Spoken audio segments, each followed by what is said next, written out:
Hello বন্ধুরা, কেমন আছো? Good evening. তো চলে এসেছি আমি রাতে। আজকে বানাবো হচ্ছে চিলি চিকেন। তাই জন্য চিলি চিকেনটা আমি কীভাবে ম্যারিনেট করি তোমাদের সঙ্গে শেয়ার করবো বলে তাই ভাবলাম তোমাদেরকে একটু দেখাই। তো চলো কীভাবে করছি। চিলি চিকেনটা ম্যারিনেট করে রাখবো, তারপরে বানাবো, সেটা বড় ব্লগে তোমরা দেখতে পারবে, ঠিক আছে? তো দেখো, চিকেনটাকে ছোট ছোট পিস করে কেটে নিয়েছি আমি ব্রেস্টের যে অংশটা নিয়ে এসেছিলাম তো কেটে নিয়েছি। তো এর মধ্যে প্রথমেই দিয়ে দেবো, আমি একসঙ্গে করে রেখে দিয়েছি আদা, লঙ্কা, পেঁয়াজ, রসুন সব পেস্ট। তো এইটা একটুখানি দেবো, এতটা মতো দিলাম।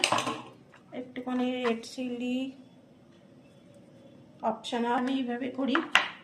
একটুখানি হচ্ছে তোমার সয়া সস দিয়ে দিচ্ছি, ডার্ক সয়া সস। একটুখানি বেসন দিচ্ছি, আর কর্নফ্লাওয়ারটা শেষ হয়ে গেছে, একটু ময়দা দিচ্ছি না। আর দেবে একটা ডিম।